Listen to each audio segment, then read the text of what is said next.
Isaiah 66. Thus says the Lord, heaven is my throne and the earth is my footstool. What is the house that you would build for me, and what is the place of my rest?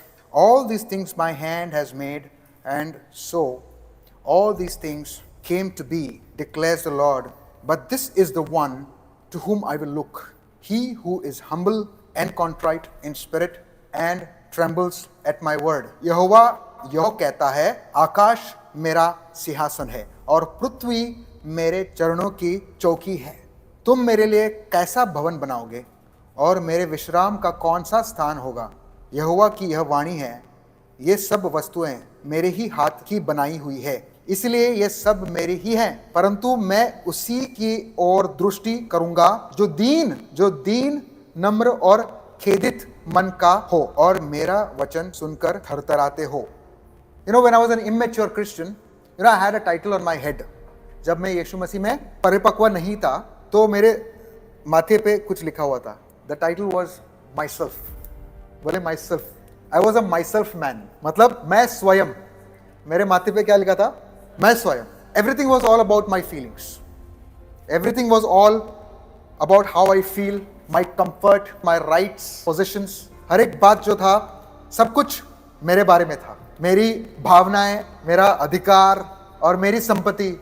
जब मैं यीशु मसीह में अपरिपक्व था, जब एक वचन मेरे सामने आया, आई केम अक्रॉस स्क्रिप्चर, मतलब वो वचन मैंने पढ़ा और वो पढ़ने के बाद मुझे कुछ समझ में आया और मैंने सोचा, hey if my mind is always on Jesus Christ, अगर मेरा मन हमेशा यीशु मसीह पर है, if I know that he loves me dearly, अगर मैं जानता हूं इस बात को कि वो अत्यंत मुझसे प्रेम करता है. आपको पता चल गया कि परमेश्वर ने कितनी आपकी जीवन को कितना बेहतर उसने किया है. कुछ तो हुआ है मुझ में.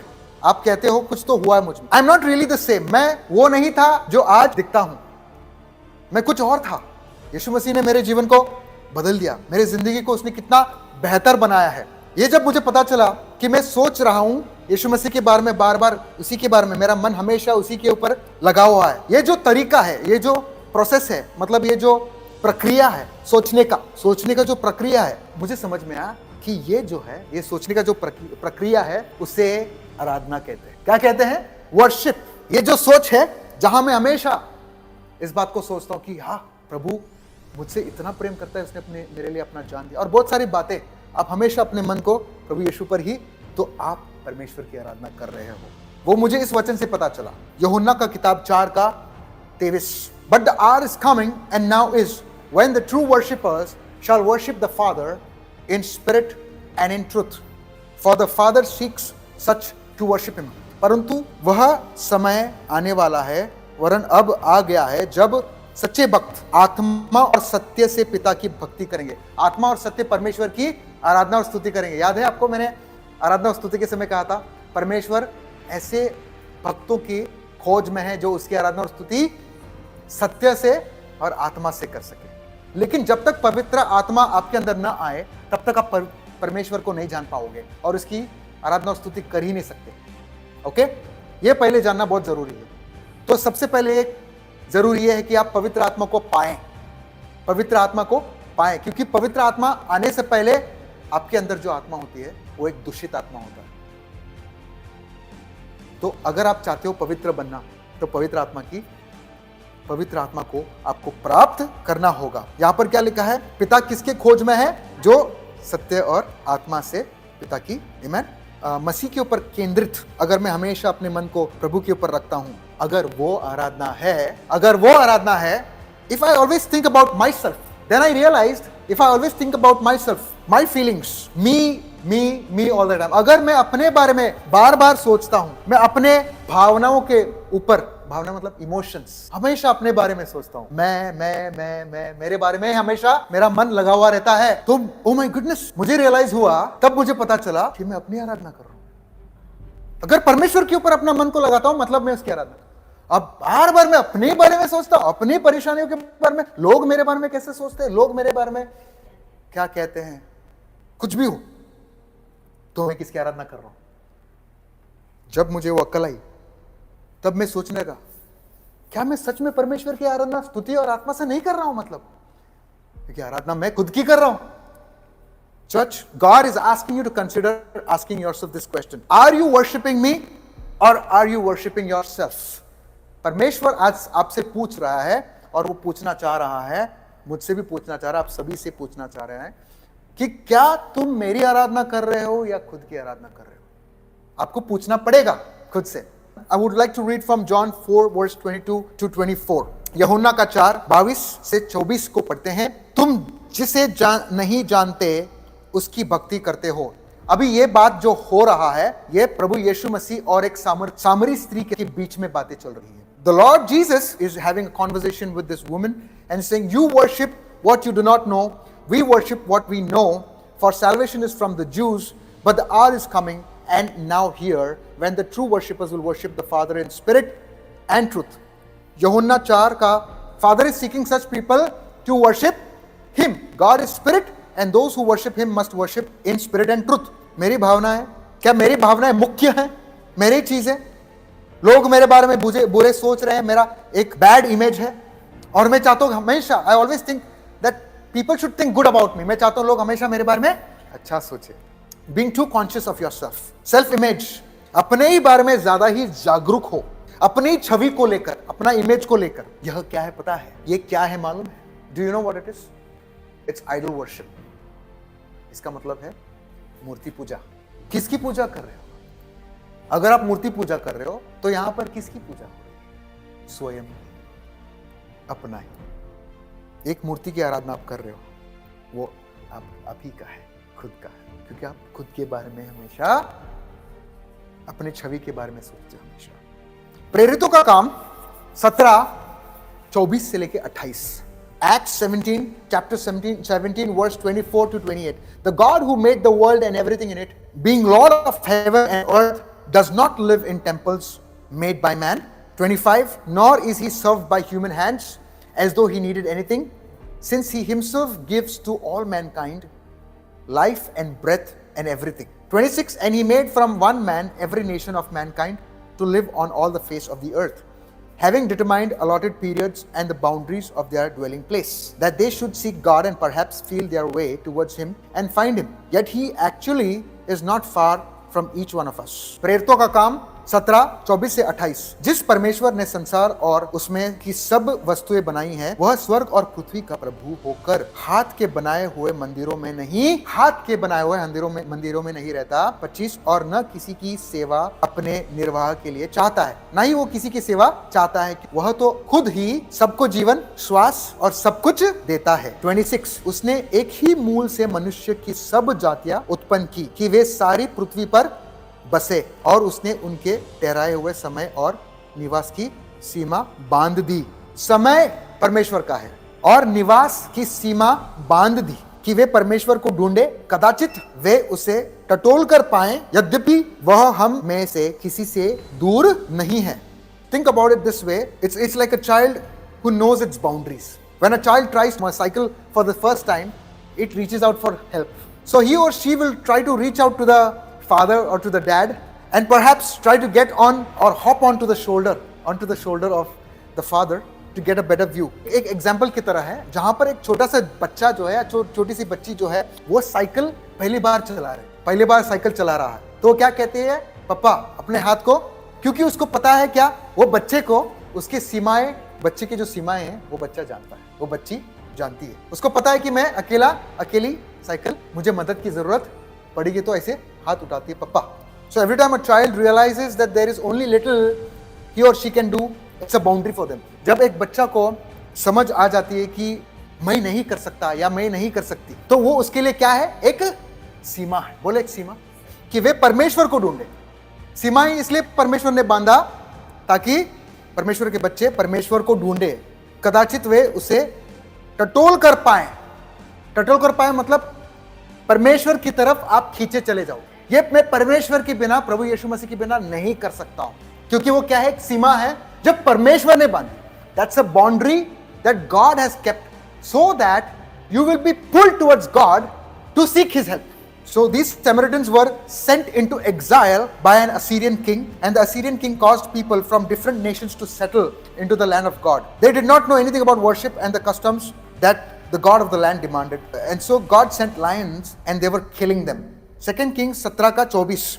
सो सामरियों को अशूर नाम का एक राजा ने देश से उन्हें निकाल दिया और उस देश में उसने दूसरी जाति के लोगों को लाकर परमेश्वर के देश में बसा दिया। उस देश के परमेश्वर के बारे में, ये जो जाति, अलग जाति के जो लोग थे जो आकर बसा दिया, वो कुछ नहीं जानते थे परमेश्वर की आराधना के बारे में और उसकी स्तुति के आराधना के बारे में, और कस्टम्स और ट्रेडिशंस जो थे, न उसके कोई नियमों और रीति रिवाजों को जानते। तो इसलिए ऐसा हुआ कि परमेश्वर ने, या शेर जो है वो शेर, कई शेर परमेश्वर ने भेजा और वहां के लोगों को वो शेर जो है खा रहे, मार रहे थे। Then the king of Assyria commanded, take back to Samaria one of the priest whom you brought from there and have him go and live there and have him teach the people the customs of God and the land. 27. तब अशूर के राजा ने आज्ञा दी, जिन याजकों को तुम उस देश से ले आए हो उनसे एक को वहां पहुंचा दो। कहां पहुंचा दो? राजा को जब पता चला तो राजा ने कहा, जिस देश से तुम इनको लेकर आए वो उस देश में से एक, कौन, किसको? याजक को, एक प्रीस्ट को वहां पर वापस भेजो। किसके लिए? किसके लिए भेजने के लिए कहा? देश के देवताओं। वो याजक वहां पर जाएगा, वहां पर रहेगा उनके साथ और उस देश के लोगों को क्या सिखाएगा, किस रीति से मानना चाहिए, सिखाने के लिए वो चला गया वहां पर। तो भी हर एक जाति के लोगों ने अपने अपने निज देवता बनाकर अपने अपने बसाए हुए नगर में उन ऊंचे स्थानों के भवनों में रखा जो शमरोन वासियों ने बनाए। अलग अलग लोग, अलग अलग जातियों से, जो मैंने कहा था ना, अशूर के राजा ने अलग अलग जगहों से लाकर वहां पर डाल दिया। ये सब वो लोग हैं जो अपना ही काम कर रहे हैं। और अव्यो ने निभज और तरताक को स्थापित किया, मतलब अपने देवी और देवताओं को उन्होंने स्थापित किया। और सपर्वैमी लोग अपने बेटों को अद्रमेलेक और अनमेलेक नामक सपर्वम के देवताओं के लिए होम करके चढ़ाने लगे। अपने बच्चों को होम करके आग में चढ़ाने लगे उनके देवी देवताओं के लिए। वे यहोवा का भय मानते तो थे, यहोवा का भय भी मानते थे। क्यों? क्योंकि यहोवा ने क्या किया था, शेर भेजा था ना, तो वो याजक आया और उनको सिखाया किस रीति से परमेश्वर की आराधना और स्तुति करना है। They feared the Lord yet served their own gods, following the customs of the nations from among whom they had been sent into exile. 33 में पढ़ूंगा, वे यहोवा का भय मानते तो थे परंतु उन जातियों की रीति पर जिनके बीच से वे निकले गए थे अपने अपने देवताओं की भी उपासना करने। हम जानते हैं ना, कुछ लोग हमारे चर्च में भी ऐसे कुछ लोग हैं जो ऐसे कर रहे थे और कह रहे थे कि हम परमेश्वर की भी उपासना करेंगे, परमेश्वर की भी आराधना करेंगे, जिंदा परमेश्वर की भी आराधना करते हैं और मूर्ति पूजा भी करेंगे, उसे नहीं छोड़ सकते, है ना। पर आगे बढ़ते हैं, और आज के दिन तक भी वे अपनी पुरानी रीतियों पर चलते हैं, वे यहोवा का भय नहीं मानते। समझ में आ रहा है? आज भी they fear the Lord and yet serve their own gods, मतलब परमेश्वर से भी उन्होंने भय माना और अपनी देवी और देवताओं का भी आराधना और उसके सामने भी दंडवत करते थे, अपने सर को झुकाते थे। इसलिए हम यहां पर देखते हैं कि यीशु मसीह सामरी स्त्री को क्या कह रहे हैं, तू जिसकी आराधना तुम लोग करते हैं तुम नहीं जानते, लेकिन हम जिसकी आराधना करते हम जानते हैं, क्योंकि उद्धार यहूदियों में से ही। यहूदी कौन थे वहां पर? जिनको उठाकर राजा जो है दूसरे देश में लेकर गया और उनकी जगह पे, तो वो यहूदी का देश और वो यहूदी लोग थे। आमेन। यीशु मसीह कौन है? यीशु मसीह भी यहूदी। Amen. Praise the Lord. So the Lord is in a conversation with a Samaritan woman and is referring to such people who do not know what they worship. Who do not know what they worship. प्रभु की भी, परमेश्वर का भी भय था उन्हें और देवी और देवताओं को भी। मतलब कहने का मतलब क्या है? What does it mean? They worship God, but they also did whatever they felt. जो उन्हें महसूस हुआ उन्होंने किया। परमेश्वर का भी भय रखा और जो उनको महसूस हुआ वो भी किया। बोले महसूस, फीलिंग्स, बोले feelings, whatever I felt, I did, but that was not called true worship. सामरी लोग परमेश्वर से डरते थे, लेकिन साथ साथ मूर्तियों के आगे भी झुकते थे। We can't say that we have true worship if we have one eye on God and another eye on yourself. आप नहीं कह सकते हो कि आप परमेश्वर की आराधना करते हो अगर आपका एक आंख जो है वो परमेश्वर के ऊपर, एक आंख परमेश्वर के ऊपर है और दूसरी आपकी जो है आंख वो आपके खुद के ऊपर है, आपकी इच्छाओं के ऊपर। उन्होंने मूर्ति पूजा किया, जबकि सच बात पता चलने के बाद भी उन्होंने जो महसूस उन्होंने किया वही उन्होंने, जो उनको लगा वो उन्होंने किया। मतलब आपकी जो इच्छाएं होती है ना, आपकी जो इच्छा, ये दुनिया की जो सुख सुविधाएं, दुनिया की जो सुख सुविधाएं, वो किसकी इच्छा है? परमेश्वर की, आपकी, हमारी है ना। दुनिया की सुख सुविधाएं और इच्छाएं, पर परमेश्वर की जो निगाहें हैं, परमेश्वर की जो नजरें हैं, वो किसके ऊपर? Let's read Isaiah 57 verse 50। क्योंकि यहोवा जो ऊंचा और महान है, जो सदा जीवित रहता है, जिसका नाम पवित्र है, यह कहता है, मैं ऊंचे और पवित्र स्थान में निवास करता हूं। मैंने आपको कहा था ना, यीशु मसीह कहां पर है? पिता के दाहिने ओर है। जिसका नाम पवित्र है, यह कहता है, मैं ऊंचे और पवित्र स्थान में निवास करता हूं, और उसके साथ भी, किसके साथ? और उसके साथ भी जो खेदित और नम्र आत्मा का है। बोले हालेलुया। अपने हाथ को उठाया और कहे, in the high and holy place and also with him who is of a contrite and lowly spirit, to revive the spirit of the lowly and to revive the heart of the contrite. क्योंकि यहोवा जो ऊंचा और महान है, जो सदा जीवित रहता है, जिसका नाम पवित्र है, यह कहता है, मैं ऊंचे और पवित्र स्थान में निवास करता हूं, और बोले, और पवित्र स्थान, ऊंचे स्थान में निवास करता हूं, और उसके साथ भी, सिर्फ ऊपर नहीं, और उसके साथ भी जो खेदित और नम्र आत्मा, जो खेदित और नम्र आत्मा का है। A contrite heart, a contrite heart is to be crushed in spirit, मतलब टूटा हुआ और पश्चातापी हृदय, टूटा हुआ और पश्चातापी हृदय, मन से कुचला हुआ होना। जो टूटा हुआ मन का होता है और पश्चातापी दिल का होता है, परमेश्वर उसके साथ भी। अब आप पूछेंगे, टूटा हुआ मन, कुचला हुआ होना, कुछ समझ में नहीं आ रहा, आप कहेंगे, you might say, I don't understand anything. Contrite heart, it means to be overcome with sorrow for सिन।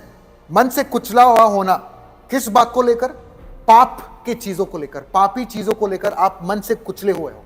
दूसरे शब्द में अगर कहें तो हमारा जो आत्म पूजा जो करते हैं, उसके लिए दुखी होना। अब समझ में आया? In other words, it is being sorrowful for being a worshipper of self, sorrowful for being a worshipper of self, which is idolatry. Contrite heart मतलब पश्चातापी हृदय, लेकिन पश्चातापी हृदय, मन से कुचला हुआ होना, मतलब पाप के लिए गहरा शोक मनाना। अब मैं आपको समझाऊंगा पाप के लिए गहरा शोक मनाना का मतलब क्या है।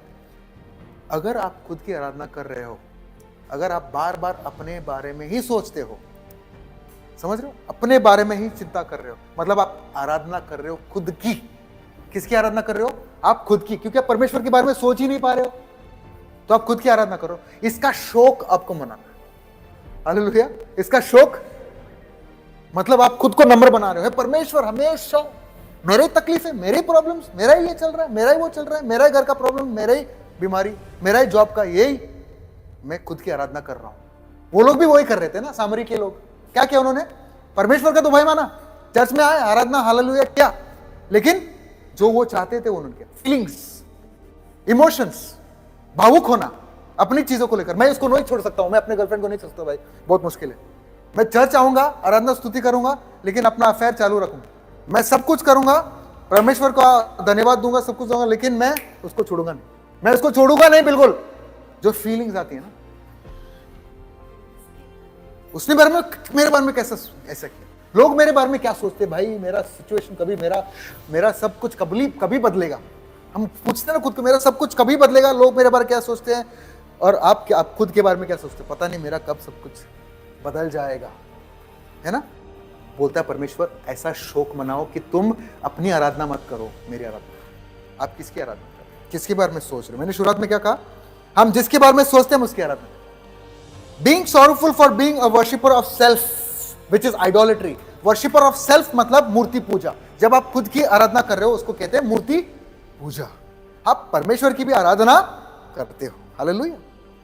जब आपको ऐसा एहसास हो जाता है, आज अगर आपको एहसास हो रहा है, क्या मैं खुद को ही केंद्र बना बैठा हूं, मैं खुद को ही सेंटर बना बैठा हूं, हर चीज का सेंटर में खुद ही, मतलब मेरी ही सोच, मेरे ही फैसले, मेरे ही प्राथमिकताएं, सब कुछ मेरे चारों ओर घूमता है। और यही है मूर्ति पूजा। जब परमेश्वर की जगह हम खुद को पूजने लगते हैं, अपने सुख, अपनी छवि, अपनी इच्छाओं को रखते हैं, अपने सुख, अपनी छवि, दूसरों के बारे में। जो योना का किताब 4:28 पढ़ेंगे, 4:28।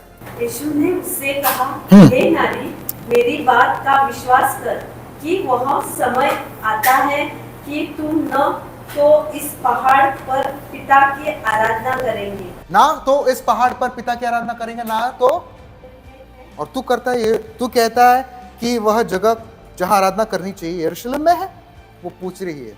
तो यीशु ने उससे कहा, हे नारी, मेरी बात का विश्वास कर, वह समय आता है कि तुम न तो इस पहाड़ पर पिता की आराधना करोगे, न यरूशलेम में। 22, तुम जिसे नहीं जानते उसकी आराधना करते हो। अब समझ में आओ क्या कह रहे? तुम जिसको नहीं जानते हो उसकी आराधना करते हो, और हम जिसे जानते हैं उसकी आराधना करते हैं, क्योंकि उद्धार यहूदियों में से है। अब 23 पढ़ेंगे, परंतु वह समय आता है, वरन अब भी है, जिसमें सच्चे भक्त पिता की आराधना आत्मा और सच्चाई से करेंगे, क्योंकि पिता अपने लिए ऐसे ही आराधकों को ढूंढता है। 24 परमेश्वर आत्मा है, और अवश्य है कि परमेश्वर आत्मा है। बोले परमेश्वर आत्मा है, और अवश्य है, कंपल्सरी कि उसकी आराधना और स्तुति कैसे करना है? उसकी आराधना करने वाले आत्मा और सच्चाई से आराधना करेंगे। 25 स्त्री ने उससे कहा, मैं जानती हूं कि मसीहा जब क्रिस्त कहलाता है आने वाला, मसीह मतलब बचाने वाला। क्या कहती है वो? मैं जानती हूं कि मसीह जो क्रिस्त कहलाता है आने वाला है, जब वह आएगा तो हमें सब बातें बता देगा। यीशु ने उससे क्या कहा? मैं जो तुझसे बोल रहा हूं वही हूं। हालेलुया! मैं जो तुझसे बोल रहा हूं मैं ही हूं मसीहा। ये बात जानने के बाद क्या हुआ पता है? After he encountered this Samaritan woman, she was not a myself man anymore. यीशु मसीह के साथ मुलाकात जब हुआ इस सामरी स्त्री का, उसके बाद वो मैं बोलने वाली नहीं निकली। उसके बाद उसकी जिंदगी बदल गई। देखते पढ़ते हैं योना का 4:28 में क्या पढ़ते हैं? 28 में क्या लिखा है? वो सामरी स्त्री जो थी वो यीशु से कैसे गई? वो पानी लेने के लिए गई, है ना, घड़ा लेकर। तब क्या हुआ जानने के बाद? Then the woman left a water jar and went into the city and began telling the people. लोगों से क्या कहने लगी वो? 29 Come and see a man who told me all the things that I have done. आओ एक मनुष्य को देखो जिसने सब कुछ मैंने जो किया है मुझे बताया है। कहीं यही तो मसीहा नहीं है? और सीधा 39 को आएंगे। उस नगर के बहुत से सामरियों ने उस स्त्री के कहने से यीशु पर विश्वास किया। उस गांव में बहुत सारे लोगों ने, सामरियों ने यीशु मसीह पर विश्वास किया, क्योंकि उसने यह गवाही दी थी। उसने क्या गवाही दी थी? उसने सब कुछ जो मैंने किया है मुझे बता दिया। Hallelujah! You see true worship, सच्ची आराधना आप देखते हो यहां पर। what you promote will tell whether you worship God or you worship your feelings.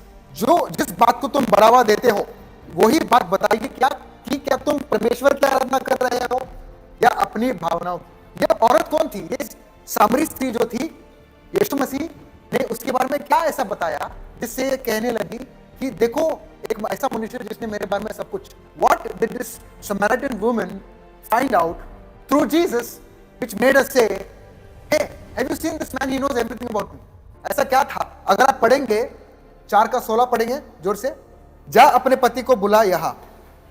स्त्री ने उत्तर दिया, मैं बिना पति की हूं। तो यीशु ने उससे कहा, तू ठीक कहती है, मैं बिना पति की हूं। तुम सही कह रहे हो कि तुम बिना पति के हो। 18 में लिखा है, क्योंकि तू 5 पति कर चुकी है। अब यीशु मसीह को कहां से पता चला? और जिसके पास तू अब है वह भी तेरा पति नहीं। मतलब जो वो चाहती थी वो कर रही थी, अपने भावुकता में जो उसे लगा वो कर रही है। लेकिन इसके बाद क्या हुआ? यीशु मसीह से मिलने के बाद क्या हुआ? सब कुछ छोड़कर क्या करने लगी? वो मैं करना उसने बंद किया।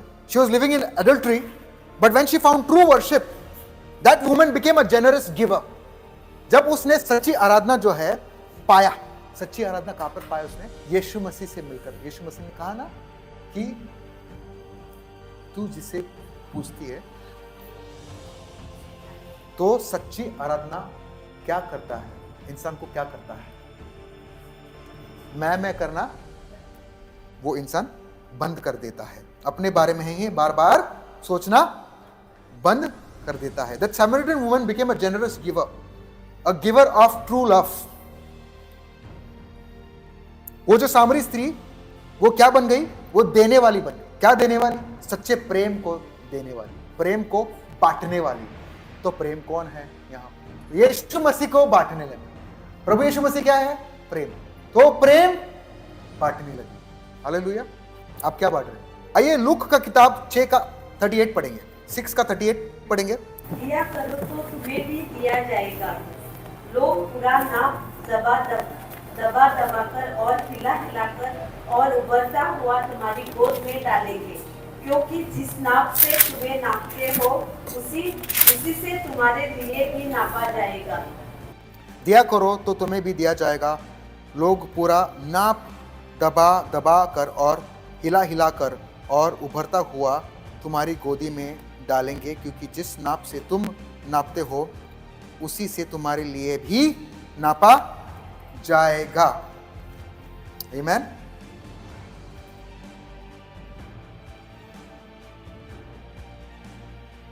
So whatever you've been thinking of giving may have been misunderstood by you, and the Lord wants you to be careful about this. जो भी आप देने को लेकर, देने के विषय को लेकर आप अब तक समझते थे, शायद से आपने अच्छे तरीके से नहीं समझा इस बात को. अब मैं नहीं जानता हूं कितने लोग यहां पर हैं जो इस वचन को जानते हैं, लेकिन हमने कई बार सुना है ना, अगर तुम दोगे तो तुम्हें ज्यादा मिलेगा, दोगे तो मिलेगा. अक्सर इस बात को किससे जोड़ते हैं? पैसे को लेकर. And people believe that has to do with finances, that you give more, pressed down, shaken together and running over with no space left. With the standard of measurement you use, when you do good to others, it will be measured to you in return. Now listen to this. Jesus is against false prophets. And let me tell you that there are many false prophets today who are spoken well of and are praised. आज जो है बहुत सारे झूठे भविष्यवक्ता हैं. बहुत सारे लोग हैं तो इन झूठे भविष्यवक्ताओं की तारीफ कर रहे हैं. ये जो झूठे भविष्यवक्ता हैं, इनको लेकर किस बात को लेकर तारीफ कर रहे हैं? इनकी देने को लेकर तारीफ कर रहे हैं. किस बात को? देने को लेकर इनकी तारीफ कर रहे हैं. They are being praised because of their giving. See, if you only find comfort in giving financial support, and that's all your ministry is all about. अगर आप सोचते हो कि सिर्फ देने में ही आप अगर आराम पाते हो, सिर्फ देने में, अगर आपका सोच हमेशा यही है कि सिर्फ देने में आप अगर आराम पाते हो, देने में आप आराम पाते हो. कौन क्या देने में? Financial support. फाइनेंशियल सपोर्ट देने में आप आराम पाते हो, और आपका जो मिनिस्ट्री है सिर्फ इतना ही है कि आप किसी को एक भौतिक सुकून दे रहे हो. भौतिक सुकून मतलब दुनिया की चीजें है ना. पैसे आप जब किसी को देते हो क्या है? दुनिया की चीज है ना. भौतिक सपोर्ट मतलब फाइनेंशियल सपोर्ट. और आप सोचते हो कि giving financial support is all I am called to do, that's my ministry. Be careful about it, because you are making people feel materially good.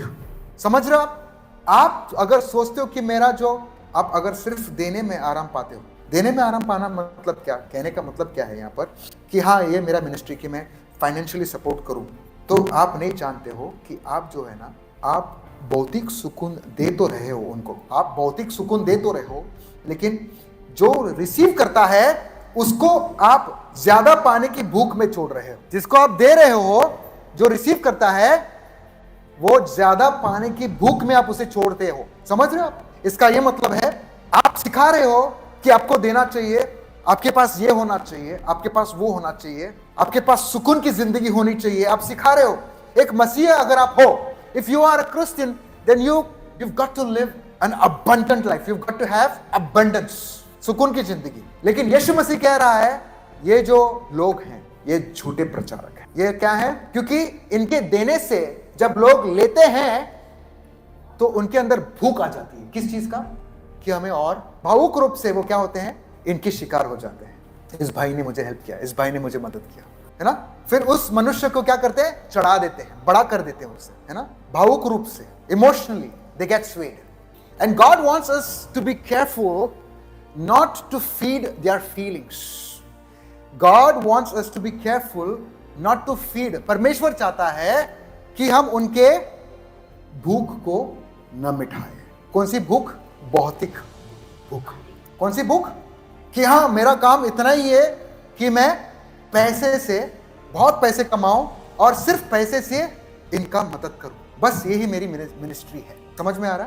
तो ये जो प्रचारक हैं प्रभु यीशु मसीह ने उनको झूठा ठहरा है। I would like you to turn to Luke 6:20। तब उसने अपने चेलों की ओर देखकर कहा, यीशु मसीह ने अपने चेलों की ओर देखकर कहा, धन्य हो तुम जो दीन हो। शुरुआत से right from the beginning we been seeing that God's eyes are set on a particular tribe. कौन है वो? 20, he began speaking, blessed, that is spiritually prosperous, happy to be admired are you who are poor in spirit, those devoid of spiritual arrogance, those who regard themselves as insignificant, for the kingdom of God is yours, both now and forever. फिर 21 में लिखा है, धन्य हो तुम जो अब भूखे हो क्योंकि तृप्त किए जाओगे। जो अब भूखे हो तृप्त किए जाओगे। धन्य हो तुम जो अब रोते हो क्योंकि हंसोगे। Blessed, morally courageous and spiritually alive with life joy in God's goodness are you when people hate you and exclude you from their fellowship and insult you and scorn your name as evil because of your association with the Son of Man. 22, धन्य हो तुम जब मनुष्य के पुत्र के कारण, किसके कारण? मनुष्य के पुत्र के कारण लोग तुम्हें क्या करेंगे? बैर करेंगे, दुश्मन बनाएंगे तुमको और तुम्हें निकाल देंगे और तुम्हारी निंदा करेंगे, क्योंकि तुम्हारा कनेक्शन किसके साथ है? यीशु मसीह के साथ। 23, rejoice on that day and leap for joy, for your reward in heaven is great, for their fathers used to treat the prophets in the same way. उस दिन आनंदित होकर उछलना, क्योंकि देखो तुम्हारे लिए स्वर्ग में बड़ा प्रतिफल है। उनके बाप दादे भविष्यवक्ताओं के साथ भी वैसा ही किया करते थे। उनके बाप दादे भविष्यवक्ताओं के साथ। अब 24 पढ़ेंगे। Now we come to 24. But woe, judgment is coming to you who are rich. Amplified में पढ़ रहा हूं, and place your faith in possessions while remaining spiritually impoverished. For you are already receiving your comfort in full, and there is nothing left to be awarded to you. परंतु हाय तुम पर जो धनवान हो, क्योंकि तुम अपनी शांति पा चुके हो। 25. These are 4 woes. Woe to you who are well fed. हाय तुम पर जो अब तृप्त हो कि भूखे होंगे। तृप्त हो मतलब पता है, again what we are seeing here, selfish desires, what feelings, you are satisfying your emotions, your feelings. 25, woe to you who are well fed, gorged, satiated now, for you will be hungry. तीसरा जो judgment है, woe to you who laugh now, जो अभी हंस रहे हैं, enjoying a life of self indulgence. कौन सा? हाय तुम पर जो अब तृप्त हो। तृप्त बोलते हैं ना, तृप्त, आपको तृप्त होना जरूरी है, आप भूखे होंगे। हाय तुम पर जो अब हंसते हो, क्योंकि शोक करोगे और रोओगे।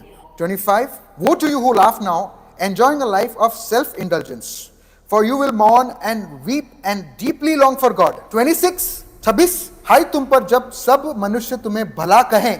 सुनिए सुनिए सुनिए, अभी यहां पर आया 26, woe to you when all people speak well of you and praise you, for their fathers used to treat the false prophets the same way. For your fathers used to treat the false prophets, मतलब जो झूठे भविष्यवक्ता थे उनके लिए ताली बजाते थे। ये लोग क्या सिखाते थे? क्या सिखाते थे? झूठी जो भविष्यवक्ता। Woe to you when all people speak well of you and praise you.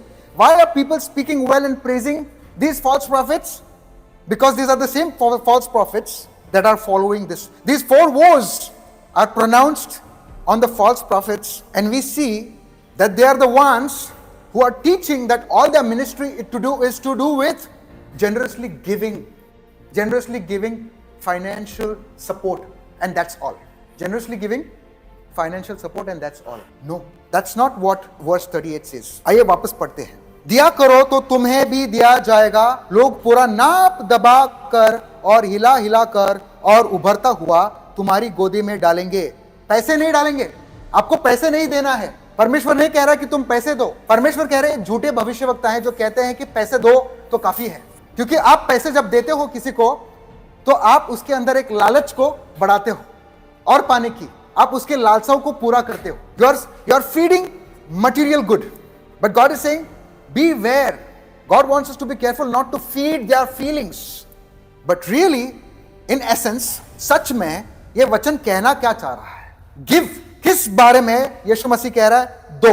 अगर आप 28 को पढ़ेंगे, when you read verse 38, give and it will be given to you, they will pour into your lap a good measure, pressed down. I would like to take you back to verse 26. 26 को वापस पढ़ेंगे. Woe to you when all people speak well of you and praise you, for their fathers used to treat the false prophets in the same way. हाय तुम पर जब सब मनुष्य तुम्हें भला कहें, क्योंकि उनके बाप दादे झूठे भविष्यवक्ता के साथ भी ऐसे ही किया करते थे. तो परमेश्वर क्या बोल रहा है देने के लिए? What is he saying to give? 27 is the answer. 27. But I say to you who hear me and pay attention to my words, love, give love. Give बोले प्रेम दीजिए. क्या देना है? पैसे नहीं. Give love. After those 4 woes, वो 4 हाय. वो 4 हाय. हाय मतलब क्या? हाय मतलब it's a call to repentance. हाय वो मतलब a call to repentance. So basically वो is a judgment that is coming. But I say to you, love, that is unselfishly seek the best or higher good for your enemies. किसके लिए? दुश्मन के लिए. समझ रहे हो? अभी समझ में आया? दुश्मन. दुश्मन कौन है आपका? दुश्मन कौन है? आपके दुश्मन कहां से आ गए? From where did you start breeding enemies? Because of your association with Christ. Didn't we read that in verse 23? Rejoice on the day and leap for joy, for your reward in heaven is great. 22 पढ़ेंगे. धन्य हो तुम जब मनुष्य के पुत्र के कारण लोग तुमसे बैर करेंगे. Morally courageous and spiritually alive with life's joy in God's goodness are you when people hate you. So this is where you are breeding your enemies from. यहां से आपके दुश्मन शुरू. आपके association को लेकर and insult you and scorn your name as evil because of your association with the Son of Man. So Jesus in 38, in verse 38, when he says give and it will be given to you, he's not saying give money, not just money. And if you read the preceding verses right from 27, but I say to you here, love that is unselfishly seeking the best or higher good for your enemies. Make it a practice to do good to those who hate you. Starting from 27, आइए मेरे साथ पढ़ेंगे. 27 से पढ़ेंगे. परंतु मैं तुम सुनने वालों से कहता हूं. Now listen to this closely. कि अपने शत्रु से प्रेम रखो, जो तुमसे बैर करे उनका भला करो. 28, जो तुम्हें श्राप दे. Again 28, bless and show kindness to those who curse you, pray for those who mistreat you. Then 29 says, whoever strikes on your cheek, offer him the other one also. Simply ignore, which means simply ignore insignificant insults or losses and do not bother to retaliate. Maintain your dignity. यहां पर अब तक कहीं भी पैसों के बारे में यीशु नहीं कह रहा तुम दो तो तुम्हें नहीं कह रहा. कहीं भी आप पढ़ोगे, if you only love those, it's talking about love. He says give love, love, love, love. Only give love. You give, but don't make giving financial support only your ministry. If you only love those who love you, what credit is that to you? For even sinners love those who love them. Pardon others when they truly repent and change, and you will be pardoned when you truly repent and change. Then comes 38. Give. And we've been thinking all of that. Giving is all about giving money. Give and it shall be. So these prophets in 26, whom the Lord was talking about, woe to you when all people speak well of you and praise you, for their fathers used to treat the false prophets who are receiving all the praises for giving. It's not that. In fact, he announces 4 woes on them who teach that. Because God wants us to be careful not to feed their feelings, to make people feel materially good, and leave them in want for more. He's warning, God is warning people who teach this lie and fake prophecies to make people feel good, as if God is all about material pleasures. And that is what is making people worshippers of themselves. Like the Samaritan woman, her ancestors, they were worshipping, they had the fear of the Lord, they also bowed down before idols. You know?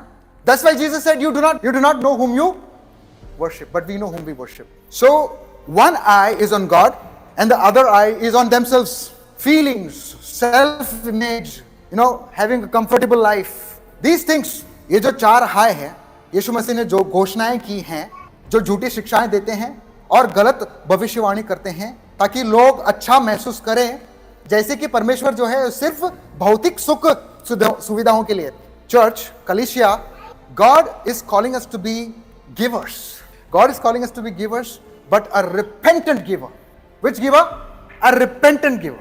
Perhaps not the giver that you thought all your life you were called to be. A true believer can give without a title, with a renewed mindset.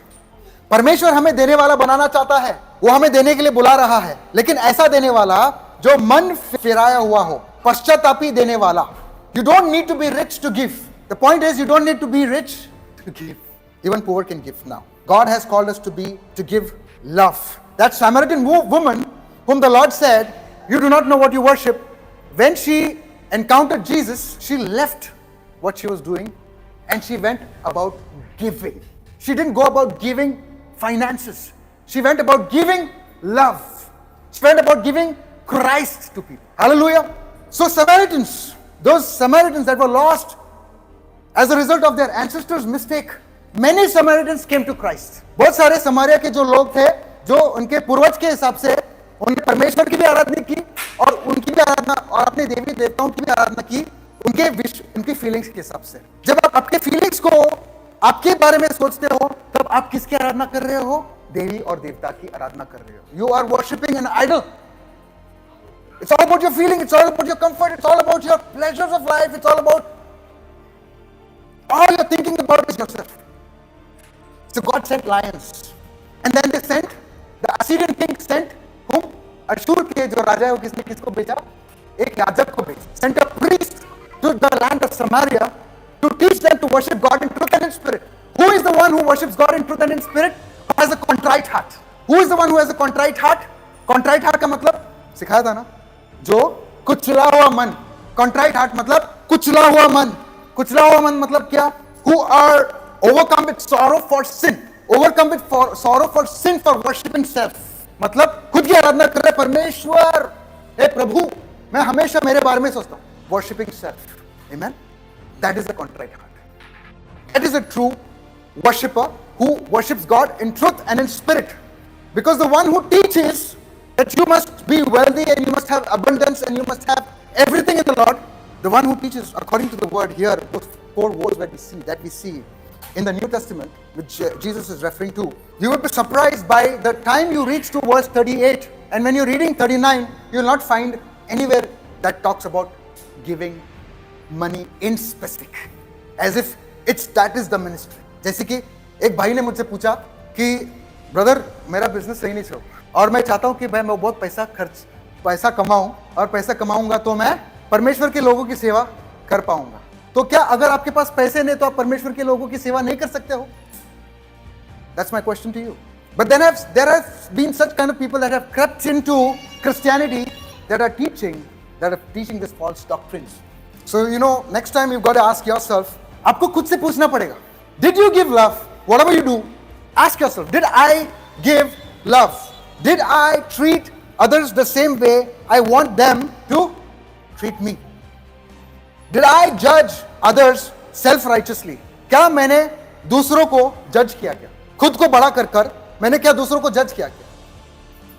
ताकि so that I won't be judged. Amen. Are you being cared by your church leaders? Are you being cared by your church? क्या आपके अगुआ जो है church के कलीसिया के जो अगुवाई जो है लीडर्स है, क्या वो आपका सच्चे मन से ख्याल रख रहे हैं कि नहीं? Are you being loved by your shepherd? आपका जो चरवाहा है, क्या उससे आपको क्या वो प्रेम से आपको संभाल पा रहे हैं कि नहीं? ये सवाल पूछना आप. और is he a myself man? Myself हमेशा अपने बारे में ही सोचता है. और somebody who changes with each season based on feelings. हर मौसम के साथ जो आपका जो सेवक है, परमेश्वर का जो सेवक है, क्या वो हर मौसम में बदलता है? उसके भावनाएं जो है, उसके फैसले जो है बदलते रहते हैं. A true Christian cannot be someone who purely lives on feelings, because such a person can never truly love, can never be a true disciple of the Lord Jesus Christ. एक जो सच्चा मसीहा है सिर्फ भावनाओं के सहारे नहीं जी सकता. जो फीलिंग्स को प्रमोट करता है वो कभी परमेश्वर का जो है क्या नहीं बन सकता? सच्चा शिष्य नहीं बन सकता. He cannot be a true disciple of the Lord Jesus. और अंत में वो कभी सच्चा चरवाहा भी नहीं बन सकता. Eventually वो कभी सच्चा चरवाहा भी नहीं बन सकता. I would like to close by reading to you verse 56. God is calling us to be repentant givers.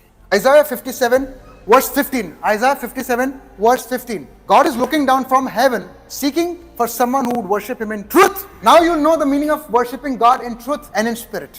For thus says the one who is high and lifted up, who inhabits eternity, whose name is holy. He says, I dwell in the high and holy place. I dwell in the high and holy place, and also I dwell in the high and holy place, and also with him who is of a contrite and lowly spirit. Contrite and lowly spirit. To revive the spirit of the lowly and to revive the heart of the contrite. Hallelujah. When I was an immature Christian, I had a title on my head, right?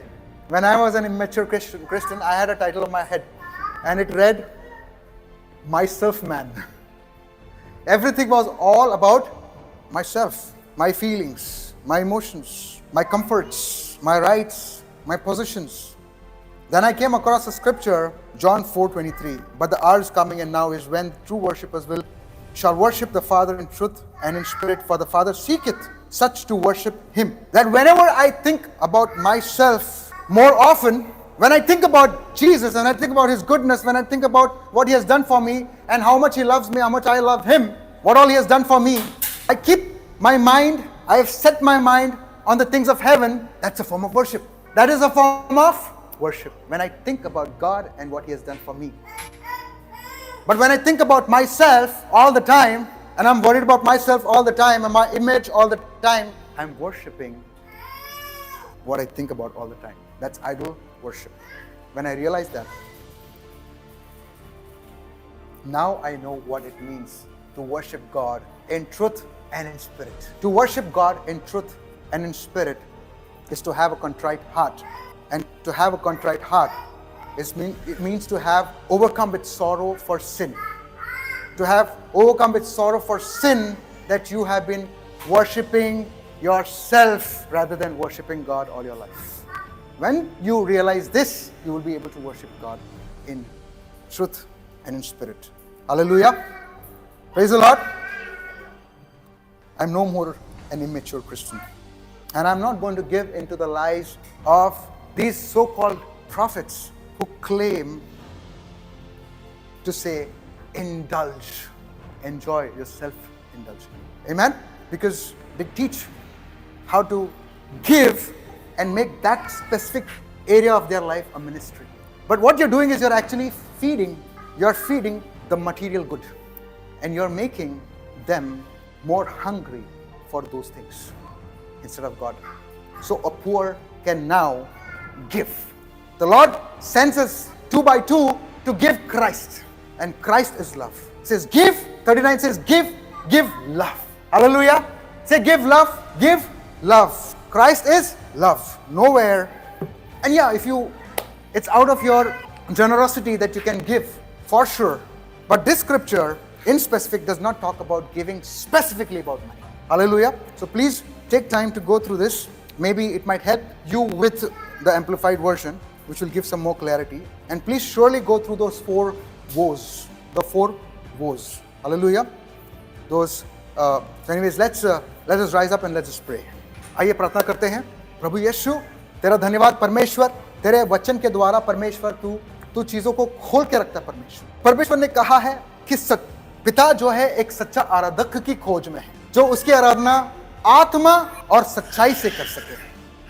और जो सर्वशक्तिमान परमेश्वर है, जो ऊपर बैठा है, वो जब नीचे देखता है, when he looks down on us, सामिष्ट कहता है, मुझ में क्या है परमेश्वर जो तू मुझसे इतना प्रेम करता है. What is in me that you care for me? जो तूने मेरे लिए अपना जान दिया. परमेश्वर, मैं कौन हूं, क्या हूं? सारी सृष्टि से बढ़कर तूने मुझसे प्रेम किया, मेरे लिए अपना जान गवाया है, मेरे लिए अपना लहू बहाया. तू मुझसे इतना प्रेम करता है परमेश्वर, और आप क्या दे सकते हो? What can you give? What can you give God?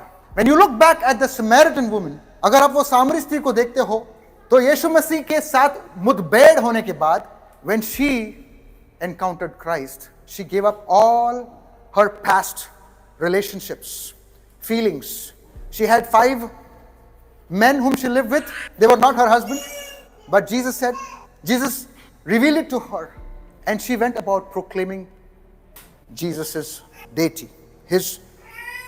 She received him as her Lord and her Savior, and she went about giving. She left all her adulterous life. उसने अपना व्यभिचारी बंद कर दिया, क्योंकि यीशु मसीह ने कहा तुम सच कह रहे हो, वो तुम्हारा पति नहीं है, तुम उसके साथ जी रहे हो अपने फीलिंग्स के हिसाब से, अपने फीलिंग्स को तुम खिला रहे हो। तो उसने कहा नहीं प्रभु यीशु, मैं जाकर सबको बताऊंगी। और उस सामरी स्त्री ने जाकर सारे समारिया को यीशु मसीह जो है, जो प्रेम है, जो लव है, उसको बांटा। Hallelujah. So now there is no bias. The rich along with the poor can now give. और आपको अमीर और आपको धनवान होने की जरूरत नहीं है देने की, क्योंकि देने के लिए बहुत सारे लोग हैं। यीशु मसीह यहां पर कह रहा है 39 में, give and it shall be given to you. आपको जो आप दोगे, अगर आप प्रेम दोगे, अगर आपको माफ करोगे तो लोग आपको माफ करेंगे। अगर आप किसी के साथ अच्छा काम करोगे तो लोग आपके साथ अच्छा काम करेंगे। अगर आप किसी को प्रेम दिखाओगे, ये यहां पर एक दुश्मन की बात कह रहा है। He says love your enemies. The love that Lord is directing them to have towards is that of love towards the enemy who has become your enemy for the very reason that you have an association with God. That is what the whole concept is all about. प्रभु यीशु, तेरा धन्यवाद परमेश्वर, तेरा धन्यवाद परमेश्वर। मेरे कमी में और मेरे ज्यादा में, मेरे कमी में और मेरे ज्यादा में मैं दूंगी, मैं दूंगा। बोले मेरे कमी में, चाहे मेरे पास कम हो चाहे मेरे पास ज्यादा हो, मुझे जो मिला है वो काफी है। I am content with what I have. Hallelujah. This is a lie of the devil that keeps us waiting until you come to a point where you are influential and something where people praise you and clap you for who you are, who you look. परमेश्वर नहीं चाहता कि आप एक बड़ा धनवान इंसान बन जाए ताकि लोग आपका देने के लिए ताली बजाएं। परमेश्वर चाहता है उस सामरी स्त्री की तरह बन जाएं जिसके पास कुछ नहीं है यीशु मसीह के अलावा। Hallelujah, hallelujah. प्रभु यीशु, मैं सिर्फ और सिर्फ मेरे बारे में न सोचूं, मैं सिर्फ और सिर्फ मेरे बारे में न सोचते जाऊं। परमेश्वर, मैं खुद की आराधना नहीं करूंगा। हालेलुया। मैं खुद की आराधना नहीं करूंगी, मैं खुद का आराधना नहीं करूंगी। मैं अपने मन को परमेश्वर तुझ पर रखना चाहूंगा। धन्यवाद यीशु, धन्यवाद यीशु, धन्यवाद यीशु। प्रभु ने यह भी कहा है मेरे धार्मिकता और मेरे राज्य की खोज करो, बाकी सब कुछ तुम्हें यूं ही मिल जाएगी। Seek my kingdom and my righteousness and everything shall be added unto you. That is worshiping God in truth and spirit. Seeking my kingdom and my righteousness. Hallelujah. प्रभु के वचन पर चलना, परमेश्वर के साथ समय बिताना, उसकी आराधना करना, उसको जानकर लेना और लोगों के पास प्रभु यीशु मसीह को लेकर जाना। हालेलुया। क्योंकि चंगाई वो देता है, बोले चंगाई वो देता है, रिहाई वो देता है, उद्धार वो देता है, उन्नति वो देता है, कोई मनुष्य नहीं देता। बोले यीशु, तू मेरा उद्धार करता है, कोई मनुष्य नहीं। तू मेरा चंगाई करता है, कोई मनुष्य नहीं। I am not a slave to man, I am a child of God. किसी मनुष्य के गुलाम नहीं, मैं परमेश्वर की बेटी हूं, जो अच्छी तरीके से जानता है किस तरह से परमेश्वर की आराधना सच्चाई और आत्मा से कर सकूं। Hallelujah, hallelujah, hallelujah. परमेश्वर, मैं प्रार्थना करती हूं हर एक गलत संबंध परमेश्वर मुझसे अलग हो जाए यीशु मसीह के नाम से। हर एक गलत संबंध, बोले हर एक गलत संबंध जो मेरे शरीर के अभिलाषा पूरी करना चाहता है, जो मेरे शरीर के अभिलाषाएं को पूरी करना चाहता है। हर एक गलत संबंध, बोलिए हर एक गलत संबंध जो मेरे शरीर के अभिलाषाओं को पूरी करने की कोशिश करता है, यीशु मसीह के नाम से तोड़ दिया जाए। Every connection that leads me to seek worldly pleasures more than you, every connection that leads me, be destroyed in the name of Jesus. Be disconnected from my life in the name of Jesus. Hallelujah. Lead me to seek your kingdom and your righteousness and in your self-sufficiency, O Lord. And everything shall be added unto me. Hallelujah. ये मेरा काम नहीं है परमेश्वर, ये तेरा काम है। तेरा धार्मिकता और तेरे राज्य की मैं खोज करूंगा और सब कुछ परमेश्वर यीशु यूं ही मिल जाएगी। प्रभु यीशु मसीह के नाम से धन्यवाद धन्यवाद कहते हैं। सुन ले और ग्रहण करे प्रभु यीशु। आमीन आमीन आमीन। बोलो प्रभु यीशु मसीह की, प्रभु यीशु मसीह की, प्रभु यीशु मसीह के लिए जोर से ताली बजाएंगे। Hallelujah, praise the Lord, praise the Lord. आप सब अपनी जगह पर बैठ सकते हैं। और आप सभी जानते हैं कि आज क्या है, मदर्स डे है। Hallelujah, praise the Lord. परमेश्वर ने, जैसे कि मैंने कहा है, what a resilience, what long suffering. Hallelujah. Some are raising up toddlers while others have already raised their children up to a point where they are now adults and they are all by themselves, independent. Hallelujah. But God has never left you. परमेश्वर ने आपको कभी भी नहीं छोड़ा, है ना? कितने लोग हैं यहाँ पर जो माए हैं? How many of you are mothers here? Lift your hands. Praise the Lord. आप भी आत्मिक माँ हो ना? है ना? आप भी आत्मिक माँ हो। परमेश्वर ने आपका हाथ कभी नहीं छोड़ा। जब से बच्चा आपके पेट में, आपके गर्भ में परमेश्वर ने भयानक रूप से बनाया है। Hallelujah. If you are concerned आपके बच्चों को लेकर, अगर आप कंसर्न हो आपके बच्चों को लेकर, all those who are concerned about their children and the ways that they are walking in, if you are discontent and you are discouraged, be not worried. God is with you. परमेश्वर आज प्रार्थना करेंगे, आपके बच्चों के लिए प्रार्थना करेंगे, उन माओं के लिए प्रार्थना करेंगे जिसको परमेश्वर ने आज तक नहीं छोड़ा। वो आपके साथ था, आपके साथ है और हमेशा के लिए रहेगा। He was with you, is with you and will be with you forever. Amen. All you need to have is a contrite heart. Hallelujah. क्या? कौन सा दिल? पश्चातापी दिल होनी चाहिए। परमेश्वर ने आपको माफ किया। हालेलुया। लेकिन पश्चातापी दिल मतलब, आपको आज समझ में आया पश्चातापी दिल क्या है? कि खुद की आराधना नहीं करनी है, परमेश्वर का सोचना है। हालेलुया। उसकी धार्मिकता और उसकी राज्य को खोजना है और परमेश्वर आपके बच्चों को सही मार्ग पर चलाएगा। हालेलुया। आइए प्रार्थना करते हैं उन माओं के लिए। अपने हाथ को उठाएंगे। परमेश्वर इन सब माओं के लिए प्रार्थना करते हैं। We pray for the women, the mothers of the church. Father, अपने आंखों को बंद करेंगे। Lord, we thank you for you granted them all these years the resilience, the long suffering, the pain that they went through, oh God, in raising them up, oh God. All that they had to go through, you were with them. आप उनके साथ था परमेश्वर, आप उनके साथ थे परमेश्वर। और इसलिए परमेश्वर मैं प्रार्थना करता हूं परमेश्वर, आपके जो लोग, आपके जो यहाँ पर जितने भी माँ हैं परमेश्वर, उनके दिल में जो इच्छा है अपने बच्चों को लेकर, प्रभु यीशु मसीह के नाम से आप उनको सही मार्ग पर लेकर आओ।